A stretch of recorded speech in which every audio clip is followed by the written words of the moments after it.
جھوٹ وقتی طور پر چلتا ہے، وقتی طور پر، ٹیمپرری، عارضی طور پر وہاں کام چل جاتا، لیکن ہمیشہ کے لیے انسان برباد ہو جاتا، بدنام ہو جاتا، اعتبار اٹھ جاتا، کوئی بھروسہ اس کے اوپر نہیں کرتا، بیکار آدمی ہے، بیکار آدمی اپنے مطلب سے بات کرتا ہے.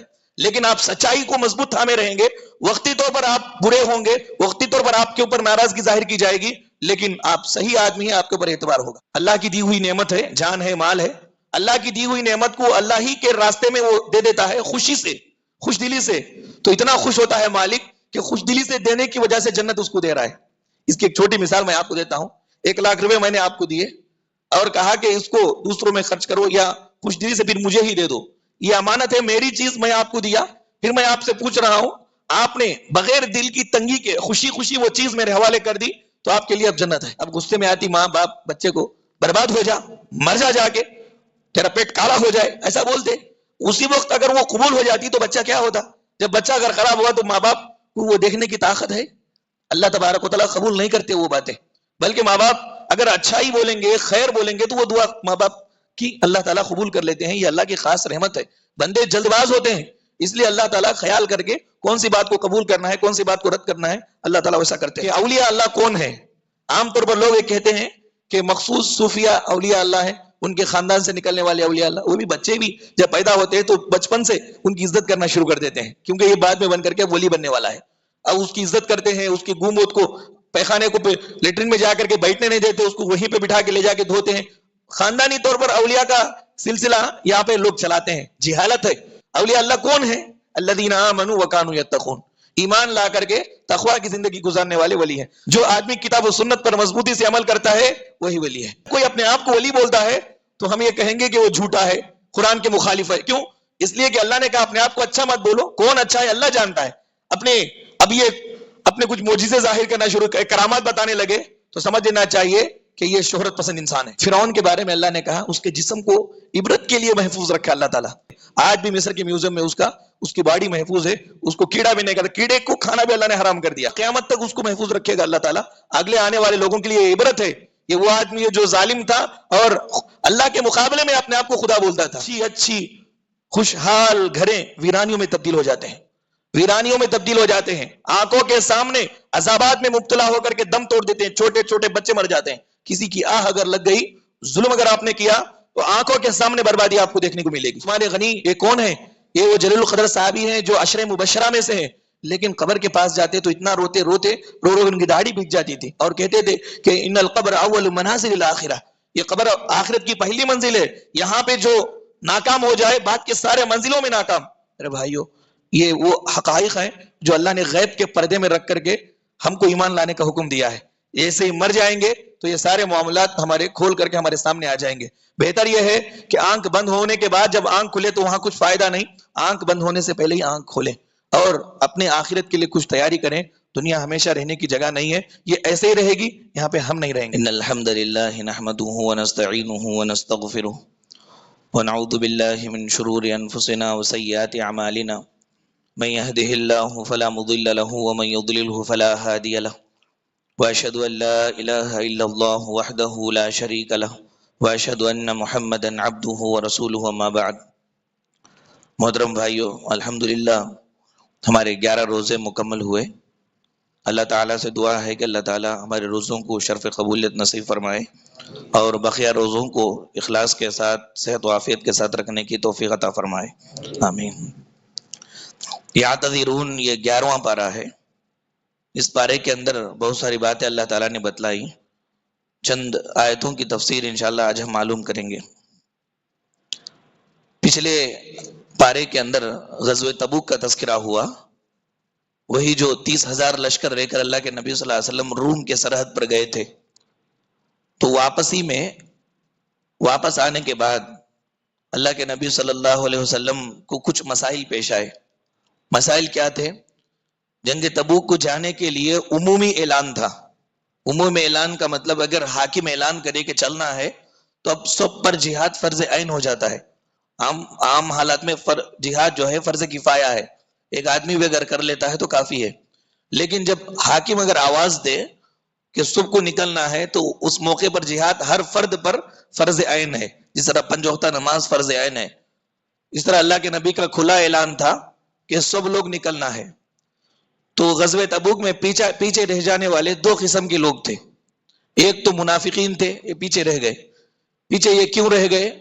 انہوں نے یہ سمجھا کہ وقت کے سپر پاور سے محمد ٹکر لے رہے ہیں, یہ کبھی بھی کامیاب نہیں ہوں گے, خامخواہ ہم جائیں گے تو ہم کو تکلیف, اس لیے پیچھے رہ گئے.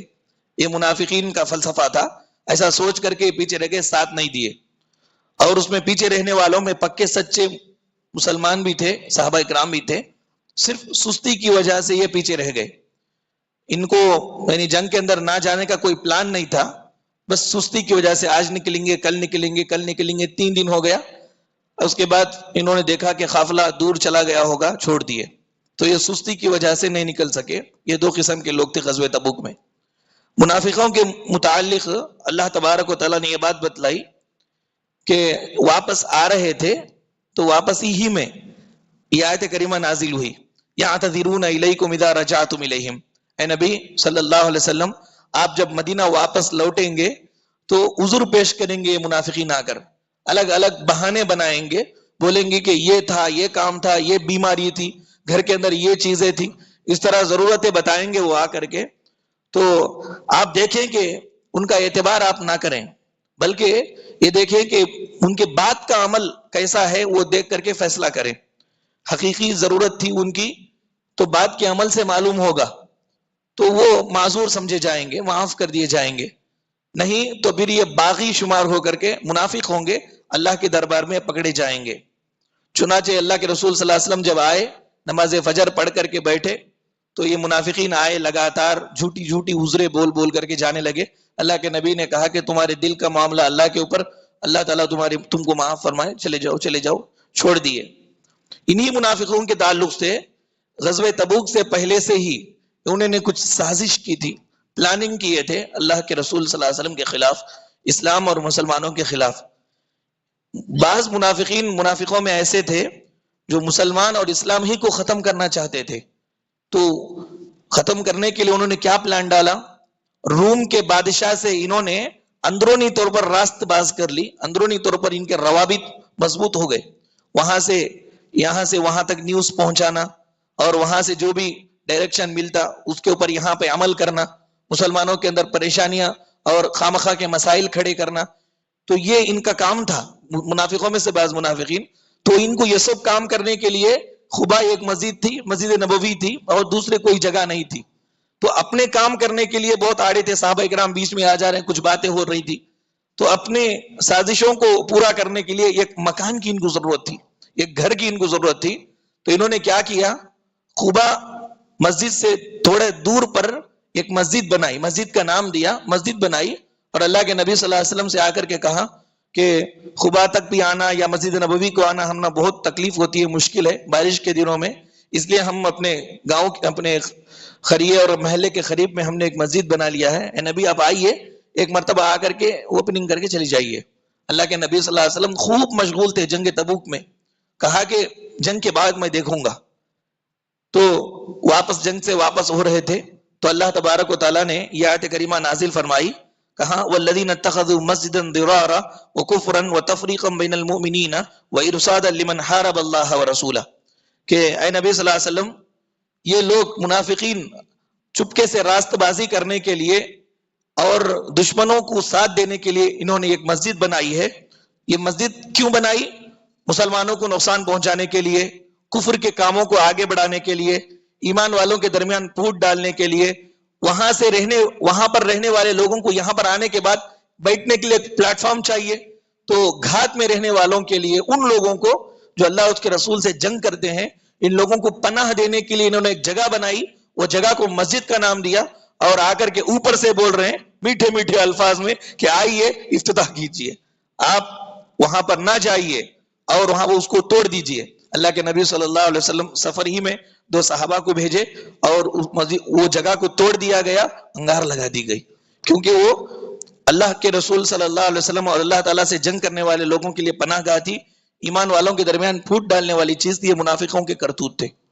اس کے بعد دوسرا گروہ جو غزوہ تبوک سے پیچھے رہ گیا وہ صحابہ کرام کا تھا.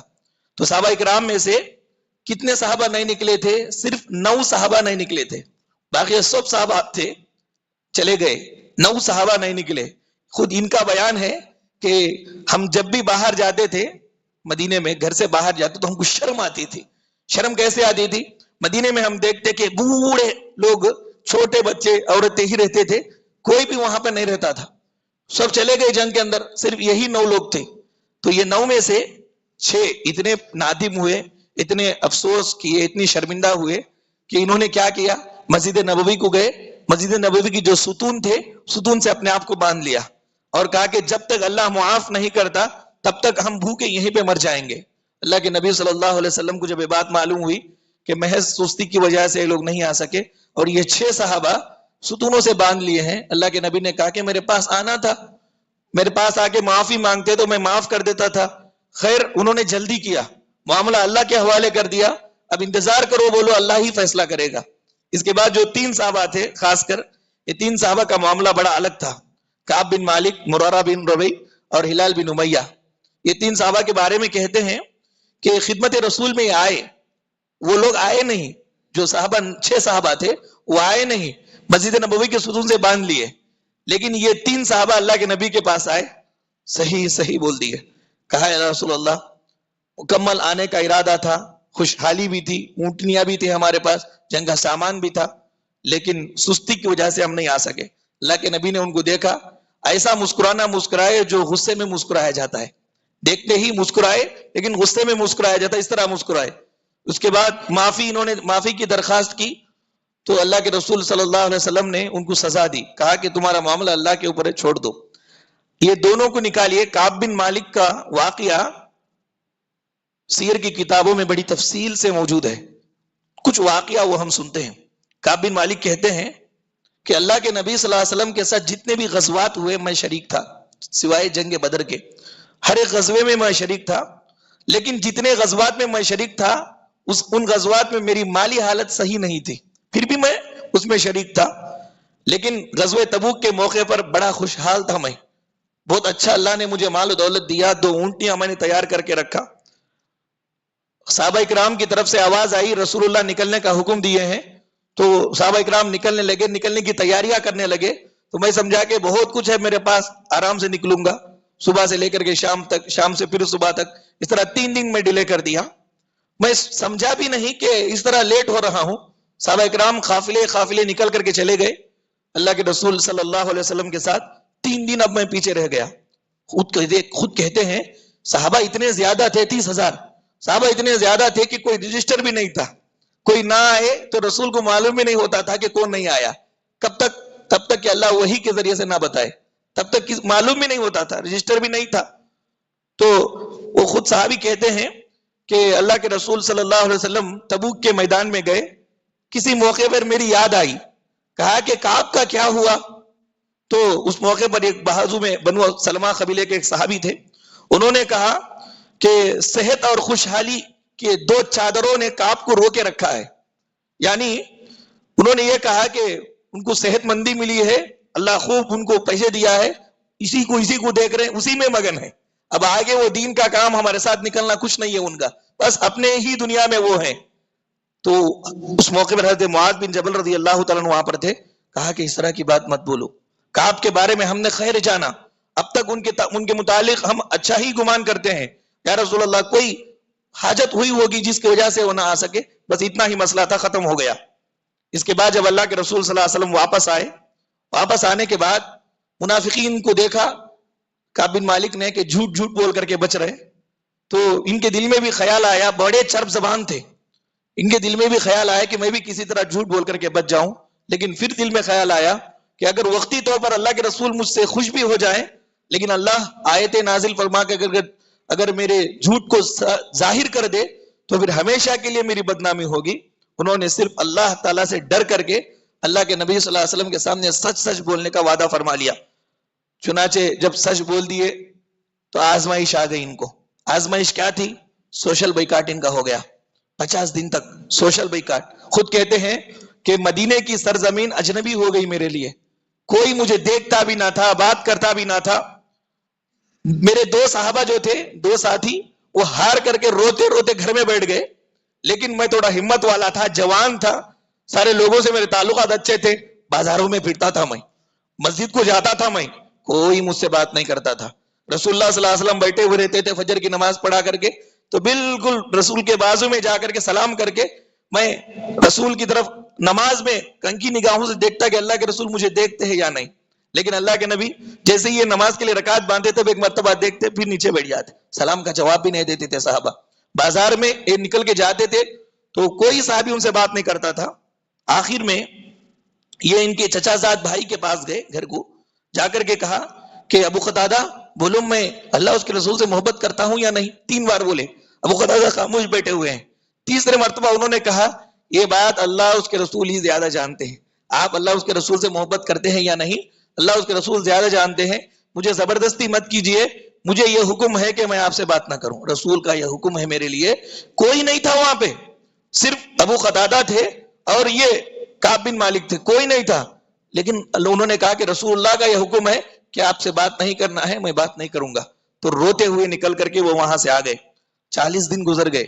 اللہ کے رسول کی طرف سے فرمان جاری ہوا کہ بیوی کو بھی الگ کر دیا جائے, چھوڑ دیا جائے. تو انہوں نے کہا کہ کیا طلاق دے دیں, کہ طلاق نہیں بلکہ میکے کے ہاں بھیج دو. اب بیوی بھی چلی گئی, بچے بھی بائیکاٹ ہو گئے, پورے سوشل بائیکاٹ ان کا ہو گیا. تو بڑے پریشانی میں مبتلا ہو گئے. 50 دن کے بعد اللہ تبارک و تعالیٰ نے آیت کریمہ نازل فرمائی, وَعَلَى الثَّلَاثَةِ الَّذِينَ خُلِّفُوا حَتَّى إِذَا ضَاقَتْ عَلَيْهِمُ الْأَرْضُ بِمَا رَحُبَتْ وَضَاقَتْ. یہ آیت کریمہ نازل ہوئی, ایک صحابی دوڑے دوڑے آئے اور کعب بن مالک کو آواز دی, تو خوشی میں کیا کیے, یہ جو کپڑے پہنے ہوئے تھے وہ نکال کے سامنے والے کو پہنا دیے. ایک ہی جوڑا کپڑے تھے ان کے پاس, کچھ نہیں تھا, خوشی میں پہنا دیے. پھر اس کے بعد اللہ کے نبی کے پاس دوڑے دوڑے آئے. رسول اللہ صلی اللہ علیہ وسلم نے ان کو دیکھ کر کے مسکرایا. ایسے اللہ کے نبی مسکراتے تھے کہ چہرہ چاند کے مانند ہو جاتا تھا ہمارے نبی کا.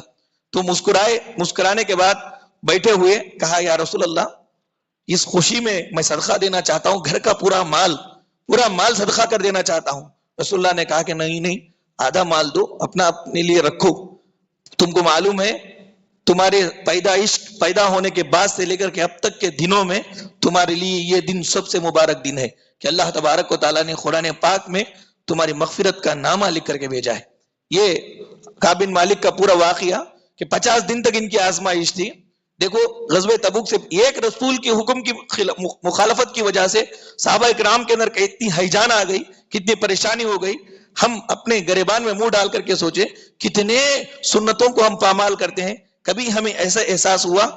اور سچائی کا بدلہ دیکھو اللہ تعالیٰ کیسے دیا. جھوٹ وقتی طور پر چلتا ہے, وقتی طور پر, ٹیمپرری, عارضی طور پر وہاں کام چل جاتا, لیکن ہمیشہ کے لیے انسان برباد ہو جاتا, بدنام ہو جاتا, اعتبار اٹھ جاتا, کوئی بھروسہ اس کے اوپر نہیں کرتا. بیکار آدمی ہے, بیکار آدمی اپنے مطلب سے بات کرتا ہے.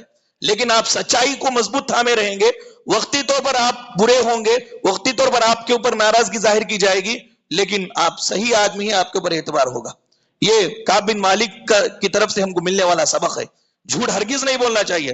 اس کے بعد سے کعب بن مالک نے وعدہ کر لیا, پروردگار نے قرآن کریم میں میری تعریف بیان فرمائی اور میری مغفرت کا نامہ بھیجا, وجہ یہی کہ میں سچ کہا, میں اب قسم کہتا ہوں مرتے دم تک میں جھوٹ نہیں بولوں گا. مرتے دم تک وہ جھوٹ نہیں بولے. مذاق میں بھی انہوں نے جھوٹ نہیں کیا, جھوٹ نہیں کہا. یہ جھوٹ کی فضیلت, جھوٹ کی برائی اور سچائی کی فضیلت ہے. مرتے دم تک انہوں نے جھوٹ نہیں کہا, سچائی بولتے رہے. صرف سچائی کی وجہ سے, جھوٹ نہ بولنے کی وجہ سے اللہ تعالیٰ نے ان کی یہ مغفرت فرمائی. میرے بھائیو, اس کے بعد اس پارے کے اندر صحابہ اکرام کی تعریف ہوئی. صحابہ اکرام میں بعض صحابہ بالکل افضل درجے کے صحابہ, وہ کون ہے؟ جو پہلے اسلام لائے, پہلے سارے مشکلات وہ سہے, اپنے گھر بار کو چھوڑا, اپنے گھر وطن کو چھوڑا, یہ سب سے افضل درجے کے صحابہ.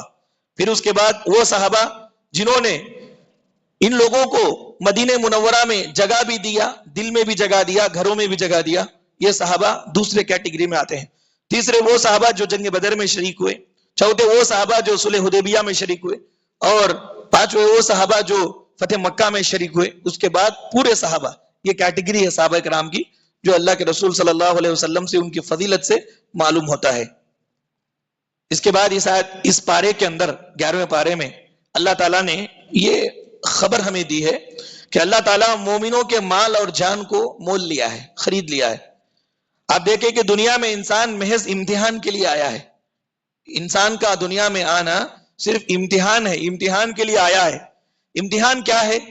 امتحان یہ ہے کہ اللہ کی دی ہوئی نعمتوں کو اللہ تبارک و تعالیٰ کے ہی سپرد کر دینا، یہی امتحان ہے۔ اگر آدمی اللہ کی دی ہوئی نعمت، چاہے وہ جان ہو چاہے وہ مال ہو، اللہ کی دی ہوئی نعمت ہے، جان ہے، مال ہے، اللہ کی دی ہوئی نعمت کو اللہ ہی کے راستے میں وہ دے دیتا ہے خوشی سے، خوش دلی سے، تو اتنا خوش ہوتا ہے مالک کہ خوش دلی سے دینے کی وجہ سے جنت اس کو دے رہا ہے۔ اس کی ایک چھوٹی مثال میں آپ کو دیتا ہوں۔ 1,00,000 روپے میں نے آپ کو دیے اور کہا کہ اس کو دوسروں میں خرچ کرو یا خوش دلی سے پھر مجھے ہی دے دو، یہ امانت ہے، میری چیز میں آپ کو دیا، پھر میں آپ سے پوچھ رہا ہوں، آپ نے بغیر دل کی تنگی کے خوشی خوشی وہ چیز میرے حوالے کر دی تو آپ کے لیے اب جنت ہے۔ یہی معنی ہے اور کچھ نہیں ہے۔ اللہ نے بیان فرمایا، ان اللہ اشترى من المؤمنین انفسهم واموالهم بان لهم الجنہ، اللہ تعالیٰ نے مومنوں سے ان کے نفسوں کو اور ان کے مالوں کو خرید لیا ہے جنت کے بدلے میں۔ اللہ نے ہمیں مال دیا، اللہ نے ہمیں جان دی، یہ جان، یہ طاقت اور یہ مال، یہ سب اللہ تعالیٰ کی خوشنودی اور اللہ تعالیٰ کی پسندیدہ جگہوں پر خرچ کرنا ہی امتحان ہے۔ یہ ایسا اگر ہم خرچ کریں گے تو امتحان میں کامیاب، اس کے علاوہ میں ہم خرچ کیے، اللہ کی ناراضگی میں خرچ کیے تو پھر امتحان میں ہم ناکام ہو گئے، فیل ہو گئے میرے بھائیوں۔ اس کے بعد رسول اللہ صلی اللہ علیہ وسلم کتنے شفیق تھے امت کے لیے، اس کا تذکرہ اللہ نے کیا، کہا لقد جاءکم رسول من انفسکم، تمہارے ہی اندر سے ایک رسول کو اللہ نے بھیجا، عزیز علیہ ما عنتم، بڑے نرم دل، حریص علیکم، بڑے حریص تمہارے دعوت کے، تمہارے اسلام لانے کے، اور مومنوں کے لیے تو بڑے نرم دل، رحم کرنے والے، رؤوف الرحیم ہے۔ ہر ایک صحابہ اکرام کی مشقت ہمارے نبی کو بہت گراں گزرتی تھی، بہت گراں گزرتی تھی۔ کسی بھی صحابی کو تکلیف میں دیکھتے تو رسول سے رہا نہیں جاتا تھا، رات رات کھڑے ہو کر کے امت کے لیے دعائیں مانگتے تھے، رات رات اللہ کے رسول صلی اللہ علیہ وسلم رات رات دعاؤں میں امت کو یاد کرتے تھے، یہاں تک کہ جب بے ہوش، موت کے قریب میں بے ہوش کی ہوئی، پھر اس کے بعد اللہ کے نبی کو کچھ افاقہ ہوا، آپ اٹھے تو امت کی فکر، میری فکر، اپنی فکر نہیں ہے کہ مجھے کیا ہوا، اب میں صحیح ہوں یا نہیں، امت کو کیا نماز پڑھ لی ہے، امت کا کیا ہوا، نماز پڑھ لی ہے، لوگوں کا کیا ہوا، نماز پڑھ لی ہے، بس امت ہی کی فکر اللہ کے نبی صلی اللہ علیہ وسلم کو مرتے دم تک تھی۔ بہت زیادہ حریص تھے ہمارے اسلام کے، ایمان کے، نیک عمل کے، یہ اللہ تعالیٰ نے بتلایا۔ اس کے بعد یہ کہا کہ مشرکین رسول اللہ کو انکار کیوں کرتے تھے؟ بس وجہ یہی تھی انکار کرنے کی کہ اللہ کے نبی انسان تھے۔ اللہ نے بیان فرمایا، اکان للناس عجبا ان اوحینا الی رجل منهم ان انذر الناس، لوگوں کو اس بات پر تعجب ہو رہا ہے کہ ایک آدمی کو میں نے نبی بنایا۔ انسان کو نبی بنانا ان کے لیے بڑا تعجب خیز مسئلہ تھا، مشرکین کے لیے کہتے تھے کہ نبی وہ بھی انسان، اور وہ آدمی جو ہمارے آنکھوں کے سامنے پل کر کے بڑا ہوا وہ نبی، بس اسی وجہ سے وہ انکار کرتے تھے۔ اللہ رب العالمین نے، اللہ کی مرضی ہے، جس کو چاہتا ہے وہ رسالت دیتا ہے، اس کو معلوم ہے کہ کون رسالت کے منصب کو اٹھا سکتا ہے، جو اٹھانے کی طاقت رکھتا ہے اللہ تعالیٰ اس کو دیتے ہیں۔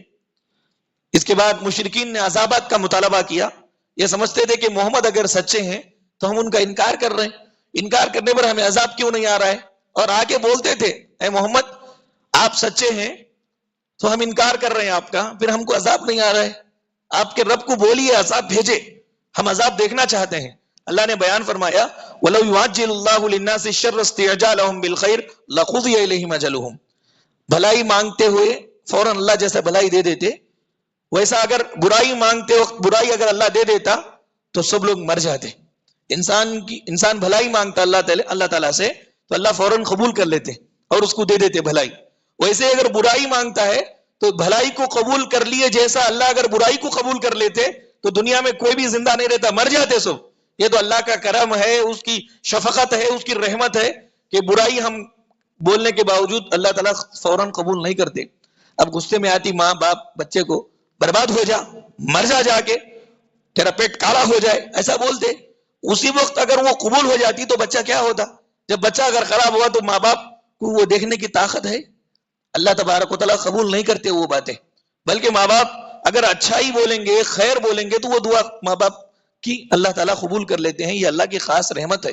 بندے جلد باز ہوتے ہیں، اس لیے اللہ تعالیٰ خیال کر کے کون سی بات کو قبول کرنا ہے، کون سی بات کو رد کرنا ہے، اللہ تعالیٰ ویسا کرتے رہے۔ اس کے بعد اللہ تعالیٰ نے یہ بات بیان فرمائی کہ کافر سب لوگ آئے اللہ کے نبی کے پاس، آ کر کہا کہ ٹھیک ہے آپ کا جو قرآن ہے اس کو ہم مانیں گے، لیکن کچھ اس کے اندر رد و بدل کر دو، تھوڑا اس کے اندر چینجز کر دو، ہم مان لیں گے۔ اللہ نے بیان فرمایا وَإِذَا تُتْلَى عَلَيْهِمْ آيَاتُنَا بَيِّنَاتٍ قَالَ الَّذِينَ لَا يَرْجُونَ لِقَاءَنَا ائْتِ بِقُرْآنٍ غَيْرِ هَذَا أَوْ بَدِّلْ. یہ قرآن نہیں جیسا اور ایک لاؤ یا اسی کے اندر کچھ تبدیلی کر لو، ہم مان لیں گے، ہم آپ کے ہو جائیں گے، آپ کے دین میں آ جائیں گے. تو اللہ کے رسول صلی اللہ علیہ وسلم کو یہ حکم ہوا کہ آپ اے نبی بولیے، صرف اتباع کرنے والے ہیں آپ کے ہاتھ میں بدلانا نہیں ہے. اور یہ بات بھی بولیے کہ اگر اس کے اندر کچھ تبدیلی میں کرتا تو بڑے دن کے عذاب سے میں بھی بچ نہ پاتا، اللہ تعالیٰ مجھے بھی عذاب دیتا. یہ اللہ کا کلام ہے، وہ میں پیغمبر ہوں، میسنجر ہوں، جیسا اللہ نے کہا ویسا تم تک میں پہنچاتا ہوں. میرا بھی کچھ بس نہیں چلتا اس کے اندر کہ میں اس کے اندر کچھ تبدیلی کروں. یہ وہ کائنات کی سچائی اور سچی حقیقت ہے جو قرآن مجید میں اللہ نے بیان فرمائی. اس کے بعد ایک سوال ہے کہ اولیاء اللہ کون ہے؟ عام طور پر لوگ یہ کہتے ہیں کہ مخصوص صوفیہ اولیاء اللہ ہے، ان کے خاندان سے نکلنے والے اولیاء اللہ. وہ بھی بچے بھی جب پیدا ہوتے ہیں تو بچپن سے ان کی عزت کرنا شروع کر دیتے ہیں، کیونکہ یہ بعد میں بن کر کے ولی بننے والا ہے. اب اس کی عزت کرتے ہیں، اس کی گومت کو، پیخانے کو لیٹرین میں جا کر کے بیٹھنے نہیں دیتے، اس کو وہیں پہ بٹھا کے لے جا کے دھوتے ہیں. خاندانی طور پر اولیاء کا سلسلہ یہاں پہ لوگ چلاتے ہیں. جہالت ہے، جہالت ہے. قرآن کا یہ دعویٰ ہے، قرآن یہ کہتا ہے کہ اولیاء اللہ ہر ایک کوئی بھی ہو سکتا ہے، ہر ایک میدان کے اندر اولیاء اللہ ہو سکتے ہیں. اللہ نے شرط یہ بتلائی، الا ان اولیاء اللہ لا خوف علیہم ولا هم يحزنون. اولیاء اللہ کے لیے کوئی خوف نہیں ہے، کوئی غم نہیں ہے. اولیاء اللہ کون ہے؟ الذین آمنوا وکانوا یتقون. ایمان لا کر کے تقوی کی زندگی گزارنے والے ولی ہیں. جتنا ایمان مضبوط، جتنا تقوی مضبوط، اتنا ولایت کے درجے پہ انسان جاتا ہے. جتنا ایمان کمزور، جتنا عمل کمزور، اتنا انسان نیچے چلا جاتا ہے. یہ ولایت کا معیار ہے. تتبع کتاب و سنت ولایت کا معیار. کون ولی ہے؟ جو آدمی کتاب و سنت پر مضبوطی سے عمل کرتا ہے وہی ولی ہے. لیکن اللہ نے یہ بھی کہا کہ اپنے آپ کو اچھا مت بولو، اللہ جانتا ہے کون کیسا ہے. تو اس طرح اگر کوئی اپنے آپ کو ولی بولتا ہے تو ہم یہ کہیں گے کہ وہ جھوٹا ہے، قرآن کے مخالف ہے. کیوں؟ اس لیے کہ اللہ نے کہا اپنے آپ کو اچھا مت بولو. کون اچھا ہے؟ اللہ جانتا ہے. اب یہ اپنے کچھ معجزے ظاہر کرنا شروع کرامات بتانے لگے تو سمجھ لینا چاہیے کہ یہ شہرت پسند انسان ہے، اور یہ شہرت پسندی چاہتا ہے اس طرح کی باتیں بول کر کے. جو حقیقی اللہ کا ولی رہتا ہے اس کو خود معلوم نہیں رہتا کہ وہ اللہ کا ولی ہے.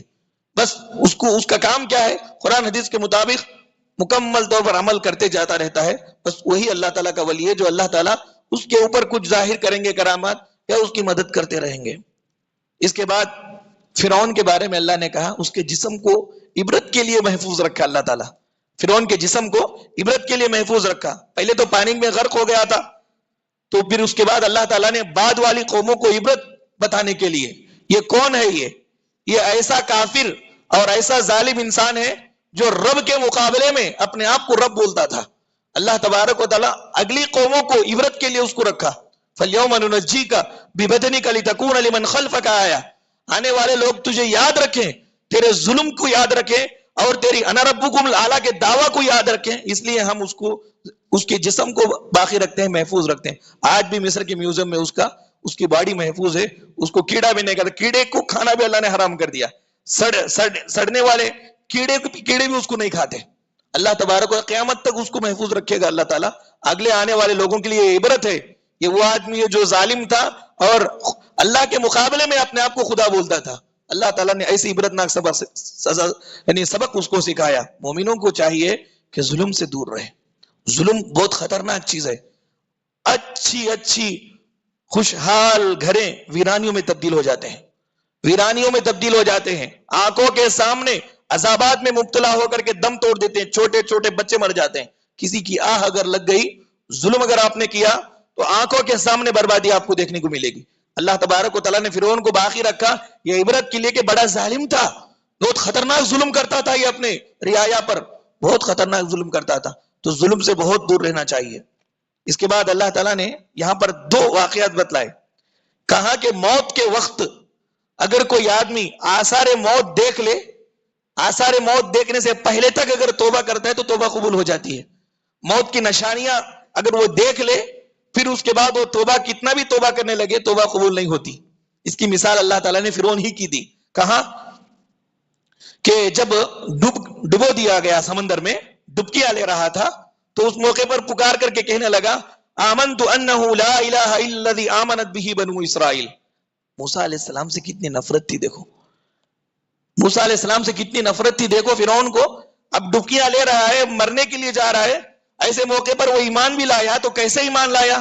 بول رہا ہے کہ میں اس ذات پر ایمان لایا جس کے سوا کوئی معبود نہیں، میں اس ذات پر ایمان لایا جس ذات پر بنو اسرائیل ایمان لائے، موسیٰ کے پروردگار پر ایمان لایا نہیں بولا، آمنت بھی بنو اسرائیل، بنی اسرائیل جس ذات پر ایمان لائے اس پر میں ایمان لایا، اللہ پر میں ایمان لایا، لیکن اس موقع پر اس کا وہ ایمان لانا قبول نہیں ہوا، کیونکہ اب آثار دیکھ لیا، موت اس کی آ گئی، وہاں پر قبول نہیں ہوا ایمان۔ لیکن ایک ایسی قوم ہے جن کو حضرت یونس علیہ السلام کی قوم، ان کو بتایا گیا کہ ایمان لاؤ ایمان لاؤ، انکار کیے، یہاں تک کہ وقت تباہی آ گیا، عذاب کا وقت آ گیا، 3 دن کی مہلت حضرت یونس علیہ السلام نے ان کو دی، الٹیمیٹم بھیج دیا گیا، 3 دن کے اندر اگر تم سدھرے تو سدھرے ورنہ اللہ کا عذاب آ جائے گا، لیکن وہ نہیں مانے، تیسرا دن بھی ختم ہو گیا، ختم ہونے کے بعد انہوں نے آسمان میں دیکھا عذاب کو آتے ہوئے، سب لوگ مل کر کے توبہ کیے، اللہ تعالیٰ نے عذاب کو ٹال دیا۔ یہ واحد قوم ہے دنیا کی کہ اللہ تعالیٰ نے چاہا تو آثار موت دیکھنے کے بعد، عذابات کی نشانیاں دیکھنے کے بعد بھی اللہ نے ان کو بچا لیا۔ فرمایا فلولا كانت قرية آمنت فنفعها ایمانها الا قوم یونس، کہ یونس علیہ السلام کی قوم کے لوگ جس طرح ایمان لائے اس طرح یہ برباد ہوئی بستیاں ایمان کیوں نہیں لائے؟ ایسا اگر ایمان لاتے تو ان کو فائدہ دیتا۔ یونس علیہ السلام کی قوم ایمان لائی تو اللہ نے ذلت کا عذاب ان کے اوپر سے ہٹا دیا، ایک وقت تک کے لیے اللہ نے پھر ان کو مہلت عطا فرمائی۔ یہ 2 واقعات اللہ نے بتلائے، اگر اللہ چاہے تو آثار نظر آنے کے بعد بھی معاف کر سکتا ہے، لیکن اللہ کا اصول اور قاعدہ کیا ہے؟ آثار جب شروع ہو جائیں موت کے تب اس کی کوئی توبہ قبول نہیں ہوتی۔ ایک مومن کو چاہیے کہ وہ موت کی ہچکیاں کب شروع ہوتی معلوم نہیں، سکرات الموت کب لگتا معلوم نہیں، تو اس لیے استغفار کو لازم پکڑے، اللہ سے دعائیں مانگتے رہے، کیونکہ برزخ کی زندگی بڑی بھیانک زندگی ہے، وہ زندگی میں اللہ سب کو حفاظت فرمائے۔